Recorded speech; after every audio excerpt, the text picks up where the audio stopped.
नमस्कार। आज के इस विश्लेषण में हम एक बेहद ही अद्भुत और दिलचस्प लोक कथा की गहराइयों में उतरने वाले हैं। रतन और सुरंजना नदी की कहानी। सच कहूं तो ये सिर्फ एक साधारण सी कहानी नहीं है।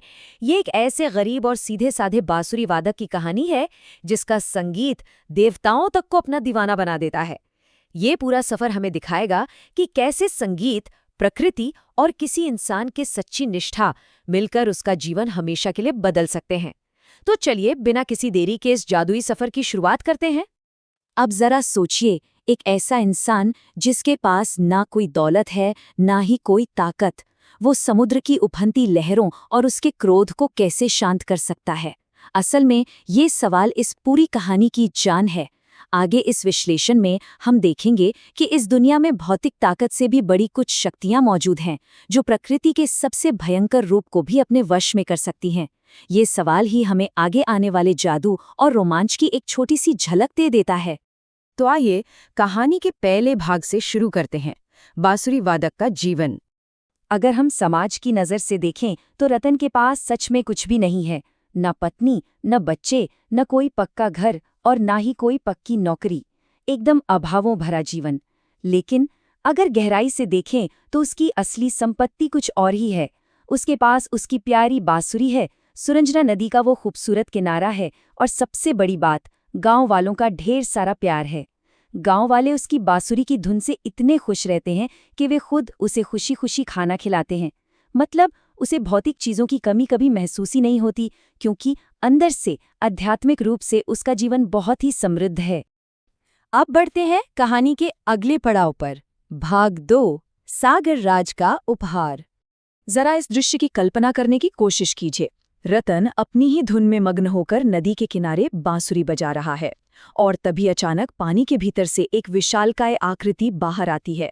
उनके सिर पर सोने का बड़ा सा मुकुट है। वे खुद समुद्र के देवता सागर राज हैं।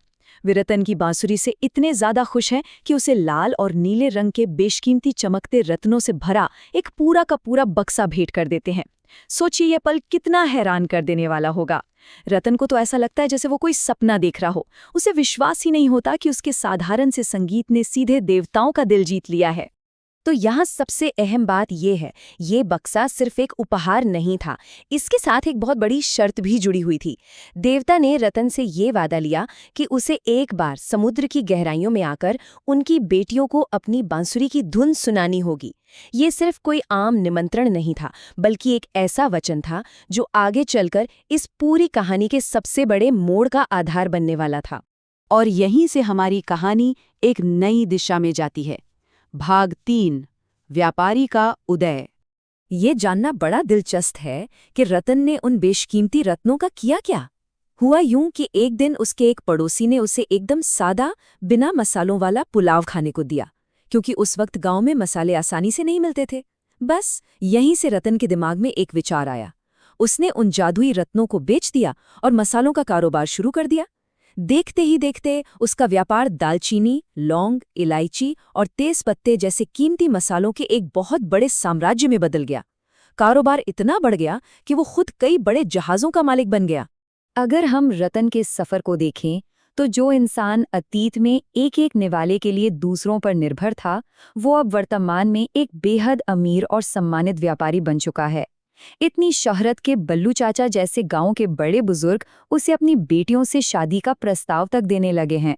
लेकिन रतन का नजरिया बिल्कुल अलग है। इतनी दौलत के बावजूद वो शादी के हर प्रस्ताव को ठुकरा देता है। उसका साफ कहना है कि उसकी बांसुरी और वो सुरंजना नदी ही उसकी असली साथी हैं और वो उनके अलावा किसी और को अपना जीवन साथी मान ही नहीं सकता। खैर, जिंदगी हमेशा इतनी सीधी नहीं चलती। भाग 4, भूला हुआ वादा। अब जरा इस पूरी स्थिति को समझिए। रतन अपना मसालों से लदा हुआ बड़ा सा जहाज लेके लौट रहा है। तभी अचानक समुद्र में एक भयंकर तूफान आ जाता है। लेकिन हैरानी की बात ये तूफान नहीं था। हैरानी की बात ये थी कि इतने भयानक तूफान के बीच जहाज 1 इंच भी आगे नहीं बढ़ पा रहा था। पूरे चालक दल में दहशत फैल गई। ये कोई आम प्राकृतिक तूफान नहीं था, बल्कि कोई अदृश्य शक्ति थी जिसने जहाज को अपनी जकड़ में ले लिया था। तो आइए देखते हैं कि यहाँ से चीजें कैसे आगे बढ़ती हैं। इस मुश्किल घड़ी में रतन की असली महानता सामने आती है। उसे अचानक याद आता है कि उसने सागर राज को एक वचन दिया था जिसे वो बिल्कुल भूल चुका है। ये तूफान उसी भूले हुए वचन का ही नतीजा था। बिना किसी डर के वो तुरंत अपने चालक दल को आदेश देता है कि वे जहाज लेकर सुरक्षित गांव लौट जाएं, और फिर अपनी जान की परवाह किए बिना सिर्फ अपनी बांसुरी हाथ में लेकर वो उस उफनते समुद्र में छलांग लगा देता है। ये उसका एक पूरी तरह से निस्वार्थ बलिदान था। और ये बलिदान हमें ले आता है कहानी के आखिरी हिस्से पर, भाग 5, अंतिम पुरस्कार। जैसे ही रतन पानी में कूदता है, एक जादू सा होता है। वो हिंसक तूफान पल भर में शांत हो जाता है। लहरों के धक्के खाते हुए रतन एक बेहद अद्भुत हरे पानी वाले साम्राज्य में पहुंचता है।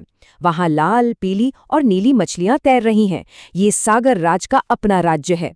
रतन तुरंत हाथ जोड़कर देवता से माफी मांगता है कि वो अपना वादा भूल गया था, लेकिन उसे कोई सजा नहीं मिलती, बल्कि एक शानदार शाही दावत के साथ उसका भव्य स्वागत किया जाता है।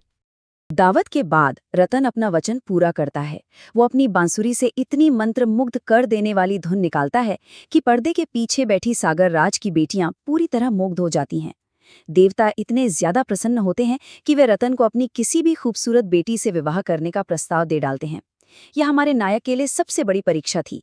एक तरफ अपार धन और ईश्वरीय राजकुमारियां, लेकिन रतन यहाँ भी विनम्रतापूर्वक इनकार कर देता है। वो कहता है कि उसकी असली वफादारी तो उसके गांव की उसी छोटी सी नदी के प्रति ही है। और ये बात इस कहानी के सबसे बड़े रहस्य को बहुत ही शानदार ढंग से हमारे सामने लाती है। जब सागर राज अपनी एक खास बेटी सुरंजना को बुलाते हैं, तो वो कोई शाही कपड़े पहने हुए नहीं आती, बल्कि गांव की एक साधारण सी साड़ी पहने हुए आती है।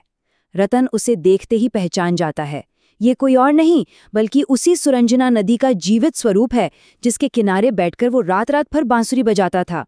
असल में वो नदी शुरू से ही उसे देखती थी और उसके संगीत से प्यार करती थी।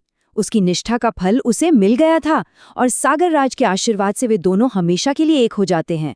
इस पूरे विश्लेषण के अंत में एक बहुत ही गहरा सवाल हमारे सामने आता है। रतन को जादुई रत्नों का बक्सा मिला, उसने अपार धन कमाया, लेकिन क्या उसकी असली खुशी उन रत्नों में थी? बिल्कुल नहीं। उसकी असली दौलत उसकी कला, उसकी सादगी और अपनी जड़ों के प्रति उसका अटूट समर्पण था। अगर वो धन के लालच में या उन राजकुमारियों की सुंदरता में खो जाता, तो उसे अपना सच्चा प्यार कभी नहीं मिलता। ये कहानी हमें सोचने पर मजबूर करती है कि हमारे खुद के जीवन में वो सुरंजना क्या है जिसके प्रति हमें जीवन भर वफादार रहना चाहिए। इसी विचार के साथ हमारा आज का ये सफ़र यहीं पूरा होता है। इस गहरे अर्थों वाली कहानी को समझने का ये अनुभव सचमुच कमाल का रहा।